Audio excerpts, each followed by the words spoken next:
bienvenue sur Nougat TV et bien entendu Nougat Actu. L'actu aujourd'hui se trouve à la maison de quartier de la Vache, tout simplement la Vache, je ne sais pas pourquoi, mais c'est ainsi, juste au pied du métro, où nous sommes avec un jeune réalisateur, président d'association, l'association AfriClap. Il va nous parler de son association, il va aussi nous parler de la raison pour laquelle nous sommes ici ce soir. Je suis sûre que vous allez apprécier ses propos. Bonsoir Bernard. Bonsoir. Président de l'association AfriClap. Qu'est-ce que c'est exactement? À la base, c'est une association qui choisit l'option solidarité internationale avec pour moteur, pour moyen d'action, le cinéma. Donc il y a la promotion de films de cinéastes africains, la présentation, etc. Voilà, donc il y a en gros la projection cinématographique des films africains d'une part, mais des films d'outre-mer aussi, c'est-à-dire qui ont quelque chose en commun, ce sont des pays du Sud. Voilà, donc AfriClap fait la promotion du cinéma africain et d'outre-mer. Alors est-ce qu'il y a une volet production aussi, d'où la présentation du film qu'on vient de voir? Parlez-nous-en. Alors, il y a également un volet production. Un volet production parce que AfriClap a également pour projet de créer, de réaliser, de développer des produits audiovisuels. Voilà, donc soit AfriClap travaille en collaboration pour aider ceux qui sont dans le besoin de développer des projets audiovisuels, toujours en relation avec, bien entendu, la solidarité internationale, mais également AfriClap fait ses propres productions, par exemple le film que vous venez de regarder tout à l'heure, dont le président est auteur, réalisateur, producteur. Tout à fait. Charmant film d'ailleurs, hein, qui traite d'immigration un petit peu avec un regard, j'imagine, de quelqu'un qui a vécu cela. Est-ce que ça vous est vraiment arrivé à vous ou c'est dans votre entourage? Alors, à moi, ça m'est arrivé en partie, puisqu'il y a multiples façons de vivre les difficultés d'immigration. Et donc, moi aussi, j'en suis, je ne vais pas dire victime, mais je veux dire, j'ai fait l'expérience telle que les autres en ont vécu eux aussi. Et ça m'a porté un regard personnel, ça m'a nourri l'expérience et la façon d'appréhender l'avenir, de voir comment est-ce que quelqu'un au jour le jour et comment dire ça, c'est-à-dire comment est-ce que quelqu'un qui arrive dans cette situation, on peut à peu près définir ses difficultés en fonction des situations qu'il va rencontrer. Voilà, donc j'ai essayé de retranscrire cela dans le film que vous venez de voir. Je vais retrouver mon père, parce que l'idée, à la base, il va retrouver son père qu'il n'a jamais connu, voilà, et il sait que son père vit en Europe, que son père, c'est quelqu'un bourré de fric, que d'ailleurs, parce que sa vie est devenue meilleure que la leur, il les a abandonnés. Alors, lui aussi, dans la difficulté, il se dit, c'est quand même dommage que j'ai un père et que je sois autant dans la difficulté. Alors, je vais tenter une aventure pour retrouver mon père. Aidé par sa maman, il va se retrouver en France. Et son point de chute, c'est d'abord son oncle, puisqu'il n'a pas les contacts de son père. Voilà. Sauf que son oncle vit une situation qu'il n'explique jamais. Donc, il est en situation irrégulière, hébergé par un ami. Comment dire à son ami que mon neveu est arrivé, il faut que tu l'héberges, alors qu'on est soi-même déjà hébergé. Donc, voilà, c'est tout ce mélange de difficultés que j'ai voulu faire vivre aux gens, parce que c'est l'autre facette aussi de l'immigration. Et c'est un mélange de tout ça qui fait que les gens participent aussi à la vie là où ils sont.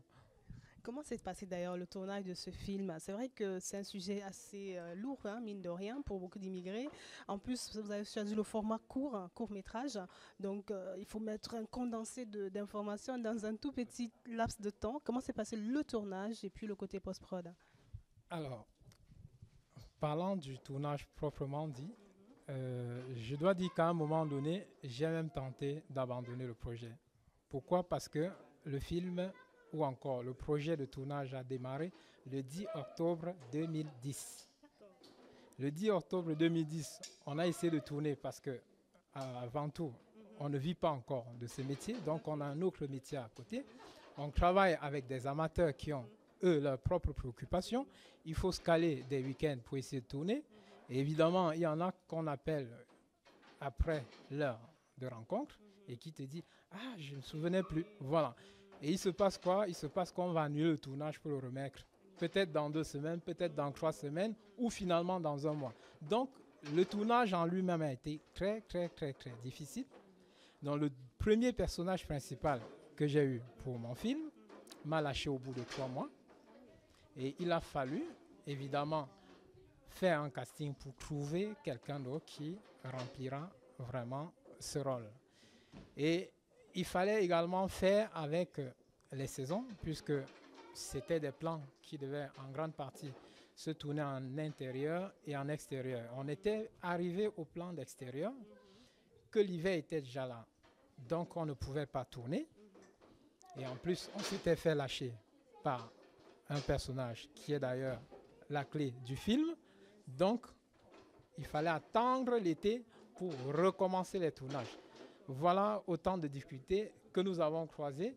Et une fois toutes ces difficultés passées, évidemment, au montage, ça a été aussi extrêmement compliqué pour essayer de raconter la même histoire en moins de 48 minutes à la base. Voilà. On a 32 minutes. Il y a une petite réflexion sur est-ce qu'on raccourcit encore, non? Encore une fois, on se pose des questions. Est-ce qu'il faut encore raccourcir? Est-ce qu'on arrivera à donner le même message en raccourcissant au maximum pour se conformer au format des festivals? Ça, je ne suis pas encore en mesure de répondre tout de suite, mais je crois que je suis trop jaloux de ce qu'on a fait et que j'ai l'intention de garder comme tel. Si certains festivals veulent bien accepter mon film pour le projeter hors compétition, parce que l'idée n'est pas d'aller compétir pour gagner les prix pour l'instant, mais voilà, de présenter, de sensibiliser, d'éveiller les consciences, de faire en sorte que les gens se questionnent, qu'on débatte autour.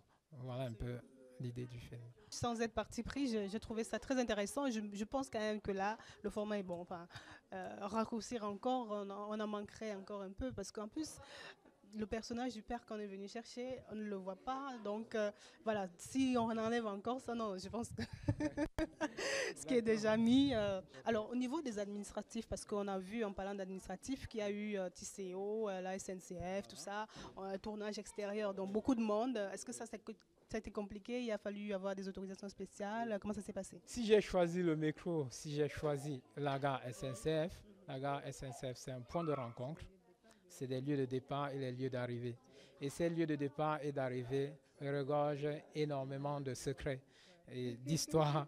Et je pense que cet enfant qui arrive par la gare et qui demande à son oncle, un sans-papier, de venir le chercher à la gare, c'est plutôt lui demander de venir se faire expulser parce que c'est la porte d'entrée de la ville. La police est très régulière et donc quelqu'un qui n'est pas en situation régulière ne prend jamais le risque d'y faire un tour. Et c'est d'ailleurs pour ça qu'il s'est retrouvé à lui mentir. Je suis au boulot, d'ici 16 heures je viens te chercher. Voilà. Au final, on le voit bien, il n'est jamais allé à la gare le chercher. Le but justement, comme je l'ai dit tout à l'heure, c'est de diffuser et de créer un débat autour. Parce que dans ce film, il y a tellement de problématiques qu'on peut en développer plusieurs. Voilà. Et donc, l'idée, c'est de le regarder profondément et de se dire, tiens, il y a quand même un truc là. Pourquoi il y a ça? Et qu'on en parle. Voilà. En tout cas, bientôt, Africlap est partenaire du festival alimentaire hein, et bientôt la semaine de la solidarité où alors il y aura une action, vous allez nous en parler aussi. Oui, effectivement, la semaine de la solidarité internationale qui a lieu tous les ans du 15 octobre au 30 novembre va avoir lieu cette année encore une fois. Et Africlap va contribuer également à sensibiliser, j'allais dire, en se joignant à cette semaine de la solidarité et va offrir encore une fois de plus à son public un film très intéressant, un film documentaire, Le pain des tropiques, voilà, qui est devenu, on va dire, la base même de l'alimentation à Haïti, après tout ce qu'on a connu et même bien avant parce que on montre le côté du développement de l'économie solidaire, comment les gens arrivent à se battre seuls pour sortir des situations extrêmement compliquées. Et c'est ce qui est beau à voir. C'est de voir comment les gens, tous les jours, se battent, trouvent des idées et parviennent, par cette façon, à créer un moyen de survivre et de garder, bien entendu, le sourire. C'est très bien, parce qu'on n'a pas été dessus ce soir, hein, les 2 films étaient top, hein, donc on ne peut que recommander. Vous pouvez retrouver l'extrait, il y a un teaser hein, déjà en ligne sur YouTube, la page Facebook aussi, donc Africlap, AFRICLAP. Et bien voilà, donc Africlap, c'est le diffuseur des émotions, c'est Autrement Ciné. Venez regarder les films africains, la meilleure sélection du cinéma africain. Et d'ailleurs, j'allais préciser que Africlap se prépare à organiser un autre festival qui s'appelle les Journées africaines du cinéma et de la photographie. Et j'invite bien entendu par ce micro, le micro de Nougué TV, à venir nombreux, ensemble, qu'on réfléchisse, parce que Africlap est une association ouverte. Africlap n'entend pas faire les choses seul. Non. L'idée, c'est de faire les choses ensemble pour faire vivre la culture africaine, pour faire vivre le cinéma africain, la photographie. Voilà, pourquoi pas montrer une autre image au monde. C'est ça, l'idée de la photographie, c'est de montrer une autre image de l'Afrique que celle qu'on connaît habituellement. Voilà.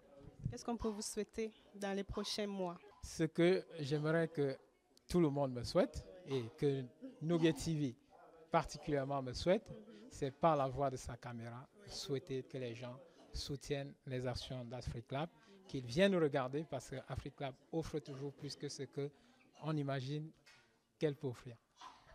Je pense que le message est passé. En tout cas, pour moi, il l'est. Donc, dès le 14 novembre prochain, rendez-vous ici dans cette même salle du métro La Vache à Toulouse pour les séances avec Alimentaire et Africlap, bien entendu. N'oubliez pas, vous pouvez regarder le teaser sur YouTube, tout simplement, Facebook aussi, Africlap. Je vous dis, restez connectés et à très bientôt. Merci beaucoup, Bernard.